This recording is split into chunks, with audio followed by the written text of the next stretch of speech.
Picture this. You're sitting at your kitchen table.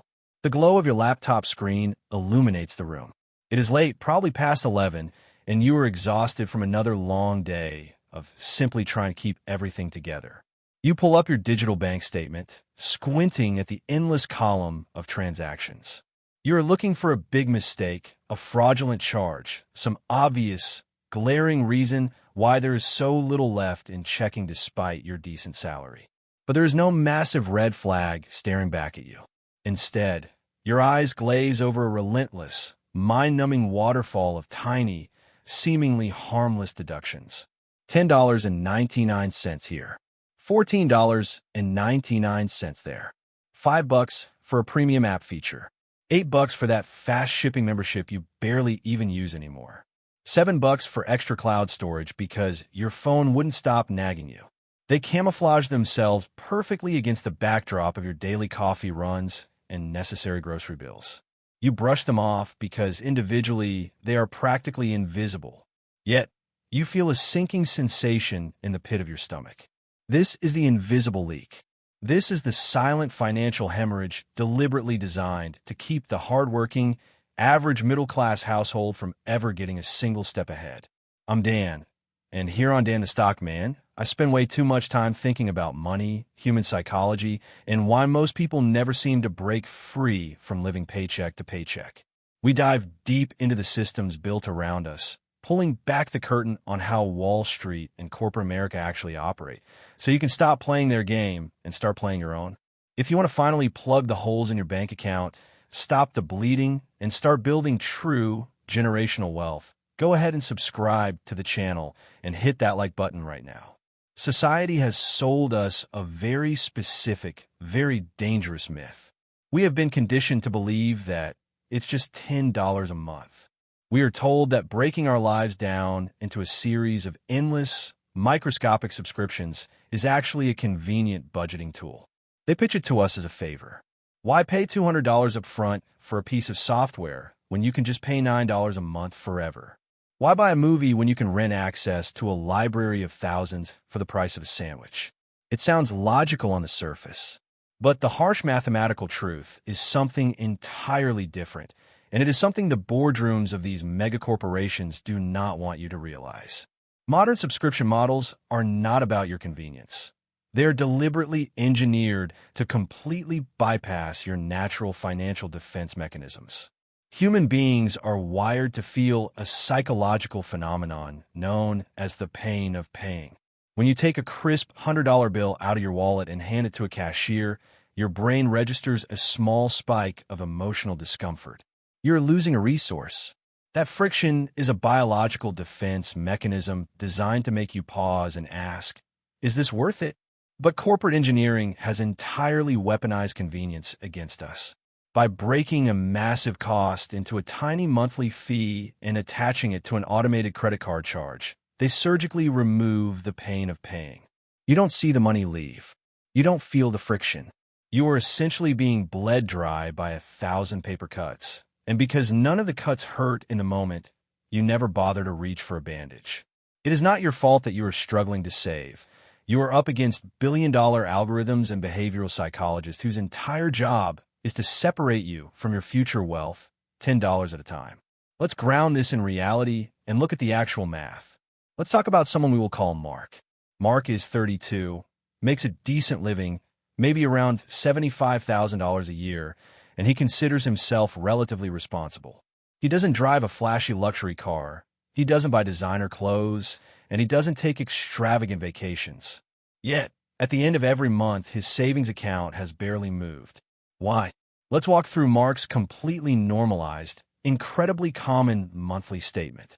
On the first of the month, Spotify pings his account for $10.99. No big deal. He needs his music for the gym. On the third, Netflix takes $15.49. On the fourth, it's $14.99 for a meal replacement shake membership he forgot to pause. By the end of the first week, Amazon Prime has taken its $14.99 cut, and Apple has taken $2.99 for cloud storage. As the month rolls on, the invisible leak accelerates. Mark has a premium dating app subscription he swore he canceled, That's $19.99. He has a FastPass car wash membership he uses maybe once every 2 months. There goes $15. He is subscribed to 3 different Patreon creators he hasn't watched in a year, costing another $15. He signed up for a premium fitness app on January 1st that quietly takes $9.99 on the 17th of every month.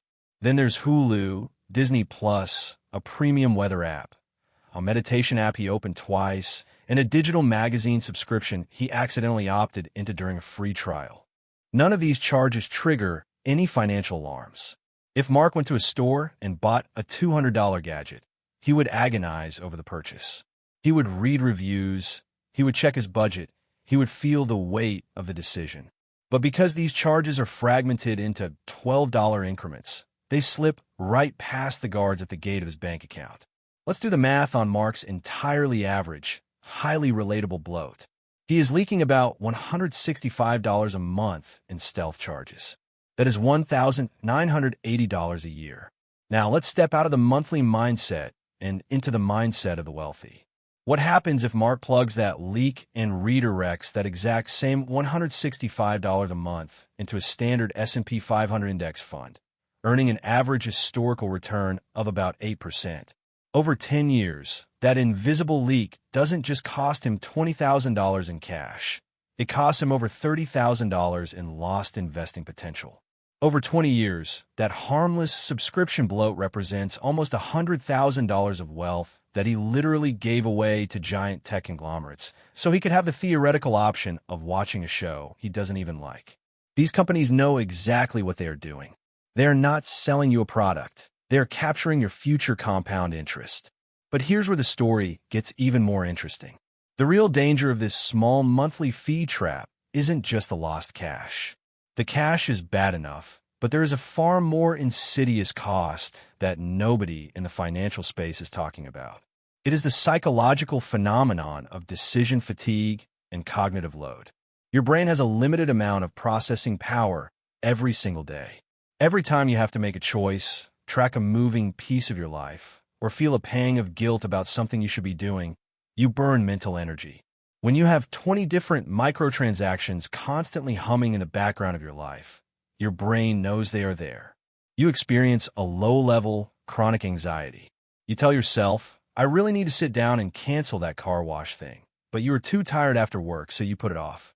You tell yourself, I should figure out which of these 4 streaming services I actually watch, but logging in, finding the account settings, and clicking through the guilt trip cancellation screens is exhausting.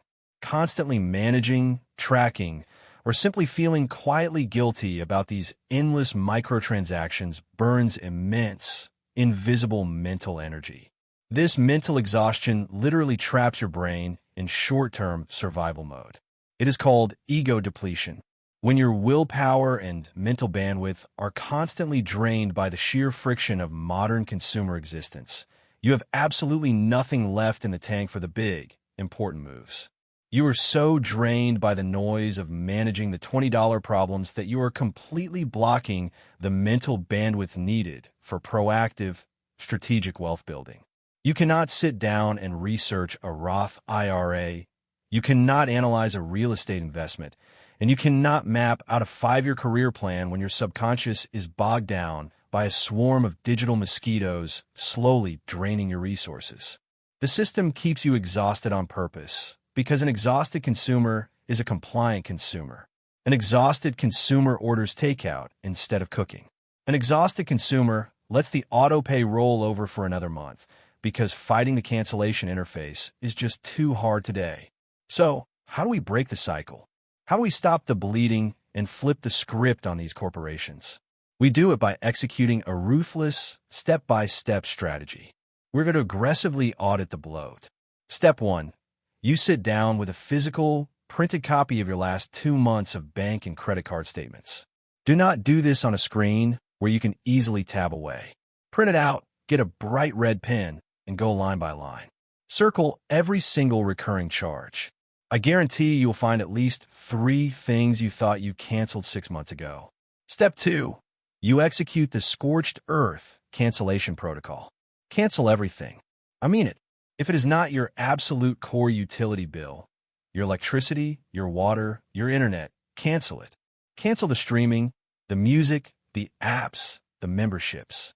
Strip the hull of the ship completely bare. You're going to feel a moment of panic, a fear of missing out, but push through it. Step 3. Implement the 48-hour probation rule.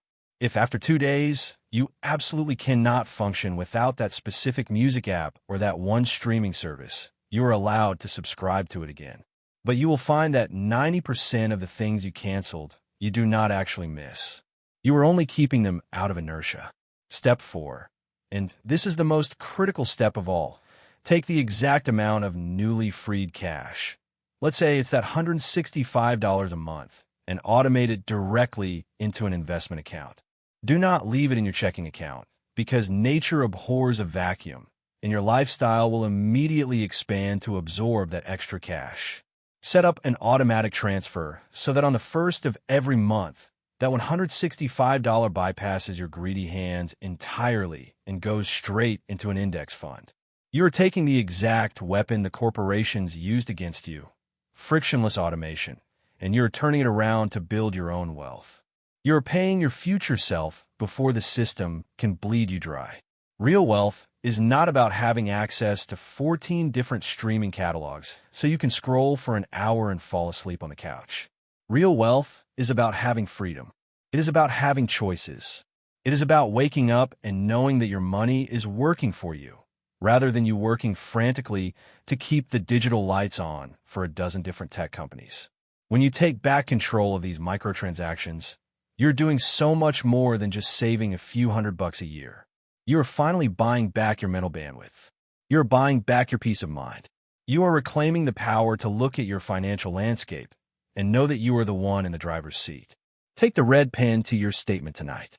Unplug the invisible leak. Redirect that stream of capital into your own empire.